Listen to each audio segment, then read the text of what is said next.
So yeah, this wasn't a huge, break the internet kind of show. I don't believe it was. This wasn't like a huge, great, PlayStation at E3 type of press conference. It was a Keighley joint. It felt like something that Keighley. It felt like the opening night live thing. It felt like Game Awards light kind of deal, and that is perfectly okay. But I do think it was a really good way to sort of kick off E3 in a way, even though it has no association with E3. I do think that part is kind of interesting, and I wonder if later on down the line they could sort of find a way to shake hands and agree to just make E3 special, or vice versa, make Key3 special. Like I said, it was a pretty good show. There were a lot of really cool games. Metal Slug Tactics was there. What a surprise. What a weird game to even exist. Dotemu, I would say Dotemu, that studio is doing some interesting things. I think that's one to definitely look out, for the future of gaming, to be honest with you. But just it's a marriage I never thought was necessary, something I never thought I wanted, but it works so well. Metal Slug Tactics, I think, is going to be a pretty big hit. We had Wonderlands, a Borderlands spinoff. I'm so far removed from Borderlands where I really don't care. But I do think a fresh coat of paint on that series is something that is needed. I think Borderlands 3 did very, very well financially, but in terms of reception, in terms of just the whole atmosphere of that game, it's a little blech to me. I mean, they're making a fucking movie. I always forget that a movie is happening of Borderlands, and it's like has huge Jamie Lee Curtis in that thing. But I think Wonderlands is an interesting idea for a game, and I am kind of excited to see some more of that. We got Call of Duty updates, we got Overwatch. The Overwatch update was, I've never seen a game so drip-fed to its fan base. It is unbelievable. Here's this character model that looks very, very similar. Let's see this character model dance. Let's spin the view around Sombra. Let's see those legs. Like, what are we doing here? What is this? What other studio does this? It's a very interesting way to market your game that a lot of people, let's get real, are skeptical on. A lot of people aren't super pumped for Overwatch 2. They're not super pumped of the idea of this game, of the 5v5 thing, and this is your sort of reassurance. This is how you get the fans back in your good graces. It's a really, I would have just not shown anything if this was all you were going to show. It's really, really interesting to me. I don't personally have a stake in this, excitement and hype up towards Overwatch 2, but I do think that there's something weird happening there for sure. We had Tales of Arise. I think actually looks a little worse than I thought. I was at a very good sort of excitement level for that game, and I'm kind of left with like, oh, that's right, it's anime. it's doing its thing. It feels very anime, and there's nothing terribly wrong with that. I'm an anime fan. I got posters and wall scrolls everywhere. Like, there's nothing wrong with that, but it definitely came off as extremely cheesy in some parts, and the English VA wasn't fantastic, and let's get real, just the whole dialogue itself looked abysmal, and if I'm being real, some of the character models look terrible. They look bad. I'm sorry, Tales of fans. I'm sure that game is going to turn out well. What do they do to these box arts? What's happening here? This is Japan. This is America. How dare you? How dare you do that? I'm honestly just frustrated about that alone. Again, a bunch of weird little updates. We have the Deviation Studio, I believe that's what it's called. They're deviating from the path that they were originally on, and Sony's involved, and they're going to make a really, really big, expensive game for PlayStation. These kinds of announcements I don't think need to be at this kind of show. This is something that you tweet out. This is a blog post. Obviously, getting that traction, getting those eyes, that is cool, but if you don't have anything to show, not even like an idea of what you're working on, I just don't think that really matters right now, if I'm being real. So that was a little bit weird. They also had a big publisher showcase thing. I forget the publisher's name, Matter or something like. They showed 12 games. Payday 3's happening in 2023, and a bunch of other interesting games. Gungrave, like, that looks kind of cool. That's anime. Hey, anime can look good sometimes.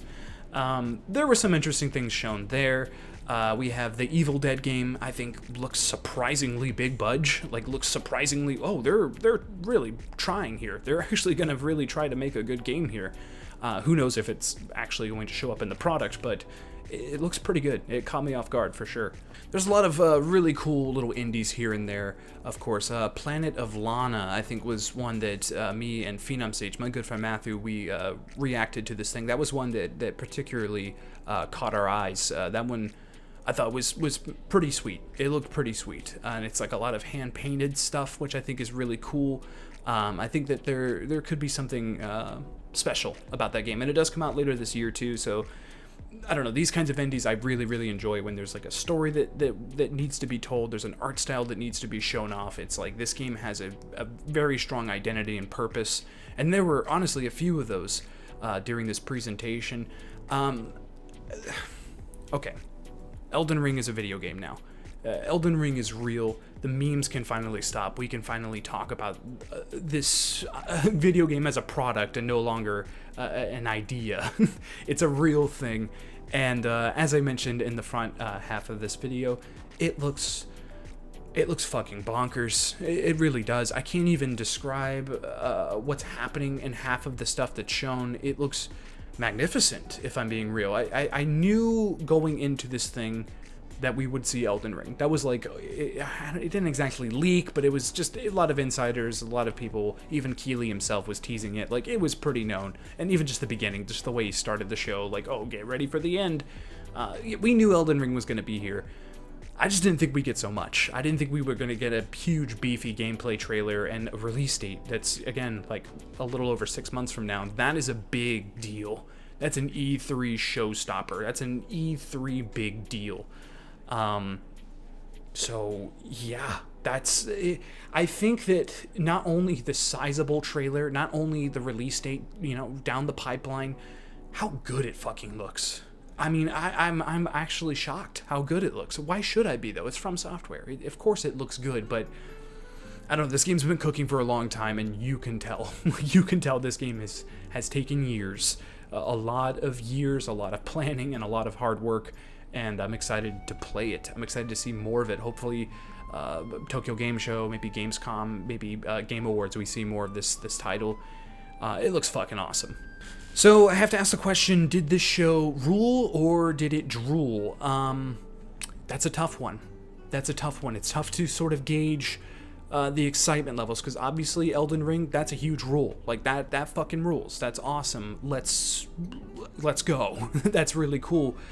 But then there is the pacing issue. Then there is Weezer, which wasn't terrible. The weird boat skateboarding Tony Hawk game was really weird and cool, I guess. Comes out in 5 hours, so that's cool. There was also Japanese Breakfast. That song rules. Sable looks really, really great.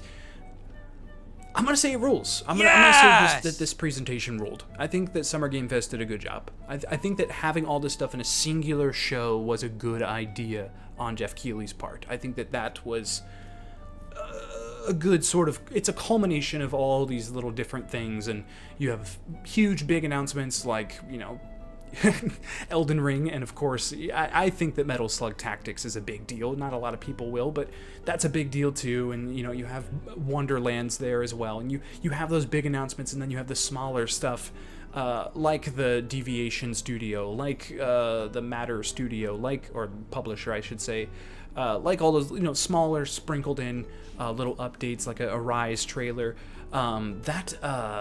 Monster Hunter Stories 2 trailer had no business being that good. That looks better than Arise. I mentioned that in the reaction. Why does that look so good?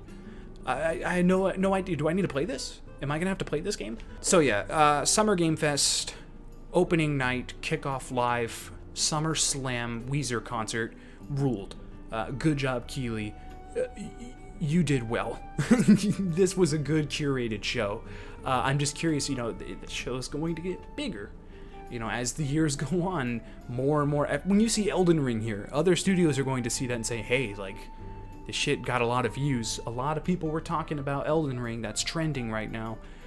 Maybe we got to get in Keighley's thing, you know? That's going to have a lot of people maybe depart from having their own press conference or even being involved with E3 at all, or, you know, I think that is sort of what he's trying to do. He's laying groundwork right now. Keighley's laying the groundwork to become a bigger show. I think someone asked him on Twitter, does he have plans for this to be like an in-person thing, like an actual stage show that you can buy tickets to. And he said, like, I'd never say never, you know, it's not my plan, but it could be something that grows to that level. And I started seeing evidence of that today with this show.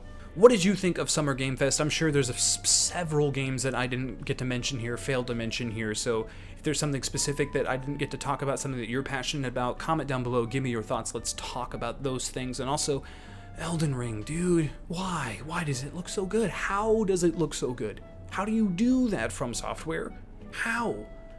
I mean, the game, for starters, super berserk. Oh my god, super berserk vibes. Super, like, the open world, open souls vibe going on there. Just how incredible. My mind is...